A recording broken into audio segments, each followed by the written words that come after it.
저는 최미정입니다. 올해 68살이죠. 평생 서울 강북에서 식당을 운영하다가 2년 전 은퇴했어요. 남편은 10년 전에 먼저 세상을 떠났고 제 전 재산이라고는 3층짜리 상가 건물 하나와 은행 예금 1억 5천만 원이 전부였습니다. 그날도 평범한 오후였어요. 혼자 거실에 앉아 드라마를 보고 있는데 작은 아들 민수가 활짝 웃으며 들어왔습니다. 뒤따라 며느리 수진이도 들어왔죠. 엄마 혼자 계시기 심심하시잖아요. 민수가 제 옆에 앉으며 말했습니다. 우리 건물 2층에 들어와 같이 살아요. 수진이가 거들었어요.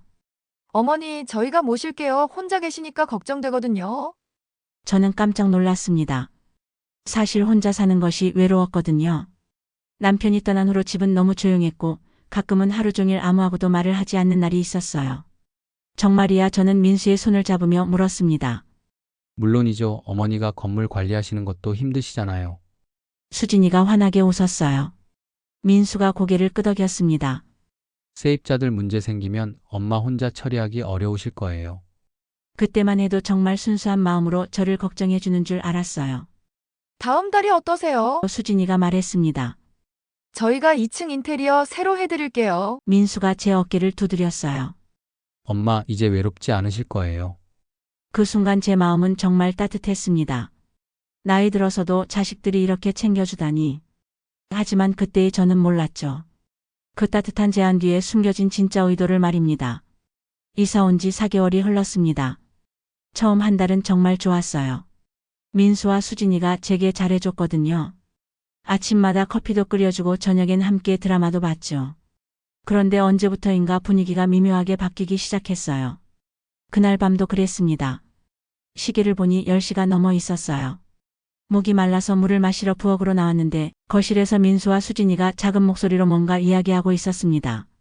문틈 사이로 들리는 대화가 심상치 않았습니다. 이제 슬슬 관리 맡길 때가 된 거 아니야? 민수의 목소리였어요. 수진이가 작은 목소리로 대답했습니다. 법적으로 문제없게 하려면 조금 더 기다려야 할 것 같은데.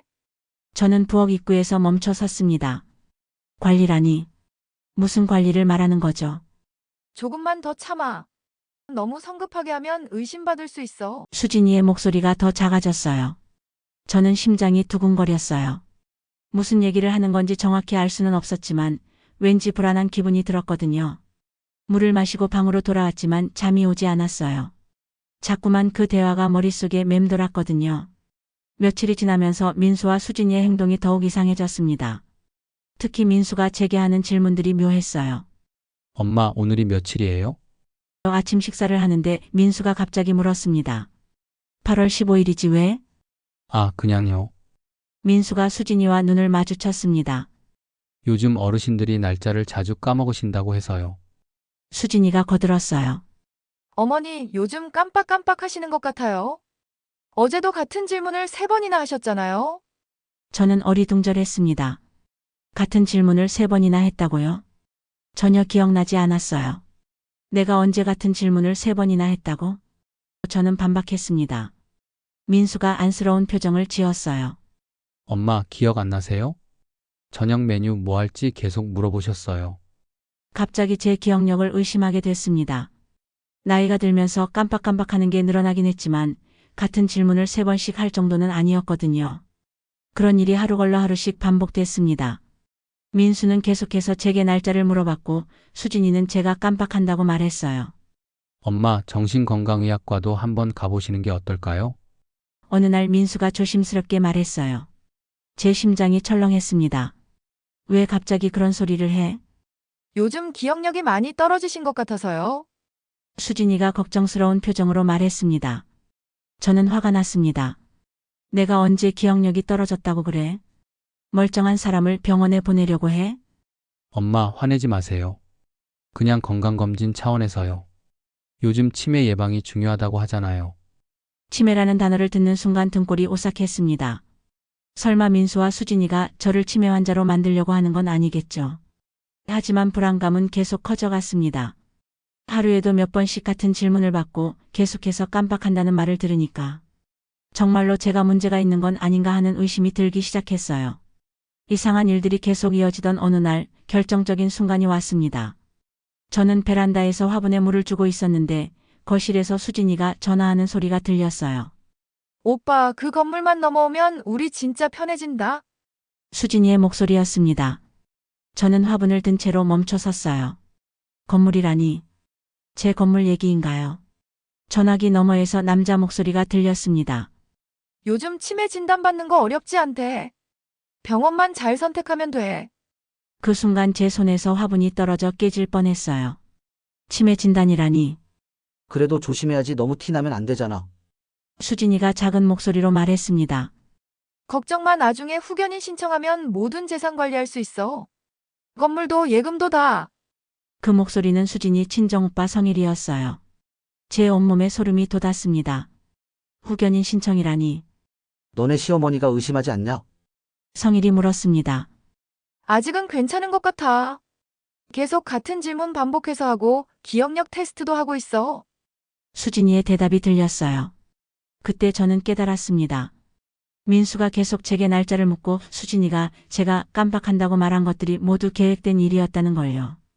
저를 치매 환자로 만들어서 제 재산을 가져가려는 계획이었던 거예요. 저는 조용히 베란다를 떠났습니다. 심장이 터질 것 같았어요. 제가 그동안 얼마나 순진했는지 깨달았거든요. 그날 밤 잠을 이룰 수 없었습니다. 제 자식이 저에게 이럴 수 있다는 게 믿어지지 않았어요. 수진이와 성일의 통화를 들은 다음 날 저는 확실한 증거를 찾기 위해 움직였습니다. 민수가 회사에 가고 수진이가 장을 보러 나간 사이 거실에 놓여있던 민수의 노트북을 열어봤어요. 인터넷 검색 기록을 확인하는데 제가 본 것들이 믿기지 않았습니다.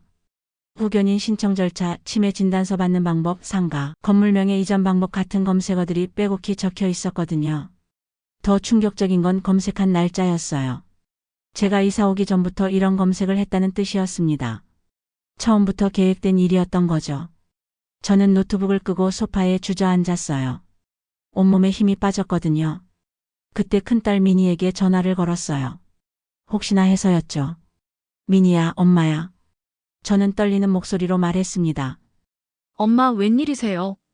미니의 목소리는 시큰둥했어요. 미니야, 엄마가 물어볼 게 있는데 너 동생이 나를 어떻게 생각하는 것 같아? 엄마는 왜 그런 걸 물어보세요? 미니가 한숨을 쉬었어요. 민수가 엄마 모시느라 얼마나 고생하는데. 제 심장이 철렁했습니다. 고생이라니? 엄마도 이제 나이가 있으시잖아요. 건물 관리하는 것도 버거우실 텐데 민수한테 맡기시면 안 돼요? 그 순간 모든 게 명확해졌습니다. 미니도 이미 민수 편이었던 거예요. 엄마, 요즘 많이 깜빡하신다면서요. 미니가 덤덤하게 말했습니다. 병원 한번 가보시는 게 어떠세요? 저는 전화를 끊었습니다. 더 이상 들을 수 없었거든요. 제가 평생 키우고 사랑했던 두 자녀가 모두 저를 배신했다는 사실을 받아들일 수 없었어요. 하지만 가장 큰 감정은 분노였습니다. 이제는 정말로 혼자라는 걸 깨달았거든요. 모든 진실을 알게 된 후 저는 며칠간 아무 내색도 하지 않았습니다. 민수와 수진이 앞에서는 평소와 똑같이 행동했어요. 하지만 속으로는 반격을 준비하고 있었거든요. 일주일 후 저는 예전에 제 식당 단골이었던 김 사장을 찾아갔습니다. 김 사장은 지금 부동산 중개업을 하고 있었어요. 미정 씨, 오랜만이네요. 잘 지내고 계신가요? 잘 지내요. 그런데 사장님, 부탁드릴 일이 있어서 왔어요. 저는 단도직입적으로 말했습니다. 제 건물을 팔고 싶어요. 빨리요. 김 사장이 깜짝 놀랐어요. 갑자기 왜요? 그 건물 수익도 좋고 위치도 좋잖아요. 저는 자세한 사정은 설명하지 않았습니다. 세입자들은 그대로 두고 현금으로 거래할 사람을 찾아주세요. 그리고 가족들은 모르게 해야 해요. 시세보다 조금 낮게 책정해도 돼요. 빨리 처리하는 게 중요하니까요. 며칠 후 김 사장에게서 연락이 왔습니다. 현금 매수자를 찾았다는 소식이었어요. 언제 계약하시겠어요? 저는 잠깐 생각했어요. 다음 주에 둘이 여행을 간다고 했어요. 그때 하면 될 것 같아요. 집에 와서도 아무 내색하지 않았습니다. 그들은 여전히 저를 속이고 있었거든요. 드디어 그날이 왔습니다. 민수와 수진이가 4일간의 제주도 여행을 떠나는 날이었어요. 엄마, 저희 없는 동안 심심하지 않으실 거죠? 괜찮다. 너희들 재미있게 놀다 와. 저는 평온한 척 대답했어요. 그들이 떠나고 30분 후 저는 김 사장에게 전화를 걸었습니다. 사장님, 지금 계약 가능한가요? 부동산 사무소에 가서 매매 계약을 체결했습니다. 현금 거래라 절차도 간단했어요. 계약서에 사인을 하는 순간 제 손이 떨렸지만 후회는 없었어요. 계약이 끝나고 집으로 돌아와서 곧바로 이사 준비를 시작했습니다. 미리 예약해둔 이사업체가 와서 짐을 정리해 주었어요. 어머니 가족분들은 아세요? 이사 기사가 물었어요. 저는 씁쓸하게 웃으며 대답했어요. 돌아오면 알게 되겠죠. 새 아파트는 강북구에 있는 15평짜리 깔끔한 곳이었습니다. 혼자 살기엔 충분했어요. 문을 잠그고 나오면서 열쇠를 탁자 위에 놓았어요. 그리고 편지 한 장을 남겼죠. 건물을 팔았다. 나는 이제 여기 살지 않는다. 궁금한 게 있으면 김 사장에게 연락해라. 새 아파트에서 첫날 밤을 보내는데 오랜만에 마음이 편안했어요. 누군가 저를 속이거나 이용하려 하지 않는다는 안전함이 있었거든요. 이틀 뒤 예상했던 전화가 왔어요. 민수였습니다. 제주도에서 돌아온 민수와 수진이가 빈집을 발견한 건 여행 둘째 날이었습니다. 세입자가 전화를 했다고 하더군요. 건물 주인이 바뀌었다고요. 민수의 전화가 온 건 그날 밤이었어요. 저는 새 아파트 소파에 앉아서 드라마를 보고 있었습니다. 엄마, 지금 어디 계세요? 민수의 목소리가 다급했습니다. 집에 있지 왜? 저는 태연하게 대답했어요. 집이 어디예요? 2층에 아무도 없어요. 아, 이사했어. 저는 덤덤하게 말했어요. 이사요? 왜요? 어디로요? 새 아파트로 혼자 살기로 했거든. 그때 뒤에서 수진이의 목소리가 들렸어요. 어머님, 건물에 왜 다른 사람이 살아요? 저는 웃음이 나왔습니다. 드디어 본색을 드러내는군요. 팔았어. 내 건물 내 마음대로. 뭐라고요? 민수가 소리쳤습니다. 왜 상의도 안 하고? 너희는 날 요양원에 보내려고 할 때 상의했니? 저는 목소리를 높였어요. 치매 환자로 만들어서 후견인 신청할 때 상의했니? 전화기 넘어가 조용해졌습니다. 엄마, 그게 아니에요. 민수가 황급히 변명했습니다. 민수야, 너희가 뭘 계획했는지 다 알고 있어. 저는 차근차근 말했어요. 수진이가 친정오빠랑 통화하는 것도 들었고 내 노트북에서 검색 기록도 봤다. 수진이가 전화를 바꿔받았어요. 어머니, 오해예요. 그럼 후견인 신청 절차를 왜 검색했지? 저는 냉정하게 물었습니다. 이제 와서 변명하지 마라. 저는 단호하게 말했습니다. 너희가 나를 어떻게 생각하는지 똑똑히 봤어. 이제 끝이다. 엄마, 건물을 어떻게 되돌릴 수 없어요? 민수가 애원하듯 말했습니다. 되돌린다고? 저는 비웃었어요. 내가 왜 되돌려줘야 하지? 내 재산인데. 그 후로 며칠간 민수와 수진이에게서 계속 전화가 왔습니다. 하지만 저는 받지 않았어요.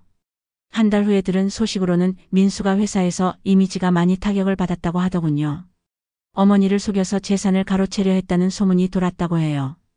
수진이도 친정 가족들과 사이가 멀어졌다고 했어요. 큰딸 민희도 한동안 연락을 끊었습니다.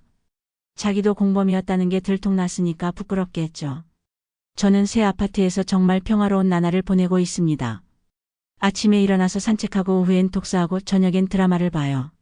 누구도 저를 속이려 하지 않고 누구도 저를 이용하려 하지 않아요. 가끔 외롭긴 합니다. 하지만 가짜 가족과 함께 있을 때보다는 훨씬 낫죠. 어제는 예전 식당 단골들이 놀러 왔어요. 함께 차를 마시면서 옛날 이야기를 나누니 정말 즐거웠어요. 이런 게 진짜 가족이구나 싶었습니다. 저는 지금 68살입니다. 아직 정정하고 머리도 맑아요. 나이 들었다고 호구가 되는 건 아니거든요. 지킬 건 제가 지킵니다. 그리고 제 삶은 제가 결정해요. 민수와 수진이가 저에게 한 일을 생각하면 아직도 화가 납니다. 하지만 후회하지는 않아요. 제가 올바른 선택을 했다고 생각하거든요. 앞으로도 저는 제 방식대로 살아갈 겁니다. 누구에게도 의존하지 않고 누구도 완전히 믿지 않으면서요. 그게 제가 배운 교훈이거든요. 가족이라도 완전히 믿으면 안 된다는 것, 그리고 나이 들었다고 약자가 되는 건 아니라는 것 말이에요.